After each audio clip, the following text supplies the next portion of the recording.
Hey everyone, welcome back to the podcast. I'm Mark, and as always, I'm super stoked about today's topic. And I'm Jenny, ready to dive into the fascinating world of, well, Mark, what are we diving into today? Embedded Non-Volatile Memory, or eNVM for short. I know, it sounds like a mouthful, but trust me, this is the stuff that makes so much of our modern tech times work. Okay, you've got my attention. So we're not talking about, forgetting where you put your keys, right? This is something bigger? Way bigger. Think about your smartphone, your car's navigation system, even those smartwatches. They all need to remember information, even when the power's off. That's where eNVM comes in. So it's like the unsung hero of the tech world? Exactly. And the market for this stuff is exploding.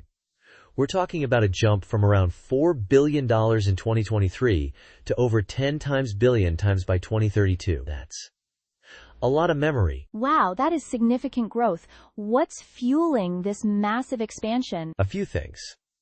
First, you've got the explosion of IoT devices. Everything from smart fridges to industrial sensors. They all need to store data reliably. Then there is the expansion and growth of the automotive section. Like in electric vehicles and self-driving cars? Precisely.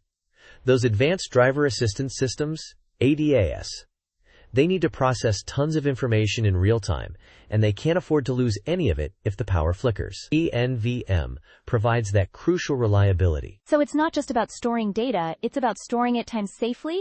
And asterisk accessing times it quickly? You got it. And that's where some of these newer technologies come in, like MRAM and ReRAM. Have you heard of those? I've heard the names tossed around, but I'm not sure I fully grasp the difference. They're both types of eNVM, right? Yep. Think of MRAM as the speed demon. It's almost as fast as DRAM, which is the type of memory your computer uses for its active tasks. But it's asterisk non-volatile, meaning it doesn't lose data when the power goes out. It's kind of mind-blowing. So it's the best of both worlds? In many ways, yes. And then there's ReRAM, which is all about efficiency. It uses very little power and can store a asterisk ton times of data in a small space. It's perfect for things like wearables and embedded systems, where power consumption is a major concern. It sounds like these technologies are opening up whole new possibilities for device design. Oh, for sure. And it's not just about making things smaller or faster. It's also about making them more reliable and secure, which is really important. Speaking of security, I know that's a big concern, especially when we're talking about storing sensitive data. Is eNVM inherently more secure than other types of memory? That's a great question. eNVM itself isn't times more secure, but because it's often used in critical systems, like in the financial sector, BFSI, there's a asterisk huge times emphasis on building in strong security features. Think encryption, access controls, things like that. So it's like the memory itself is just a storage medium, but the way it's implemented and the software around it are what make it secure. Exactly. And because eNVM can hold data even without power, it's vital that those security measures are top-notch. A data breach in a financial institution, for example, could be, well, let's just say it wouldn't be good. No, definitely not. So where's all this innovation happening? Are there specific regions that are leading the charge in eNVM development? The Asia-Pacific region, or APAC, is really the powerhouse right now. They have a huge manufacturing base and a massive consumer electronics market, so it makes sense that they're driving a lot of the growth. Makes sense.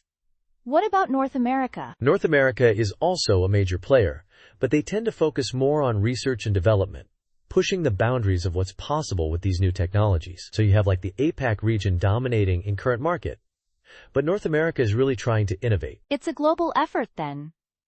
It sounds like, with all these advancements, the future of eNVM is pretty bright. Oh, it is.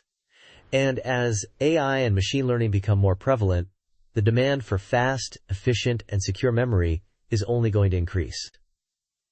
eNVM is going to be right at the heart of that. It's amazing to think about how something so seemingly small can have such a huge impact on, well, everything. Right? It's the little things, the unsung heroes, that make the big things possible. That's what I love about technology. There's always something new and exciting just around the corner. Well, Mark, you've definitely shed some light on this fascinating topic. Thanks for breaking it down for us. My pleasure, Jenny. Always happy to nerd out about memory. And to our listeners, thanks for joining us on this exploration of the eNVM market. Until next time, stay curious. And don't forget to keep your data safe. See you next week.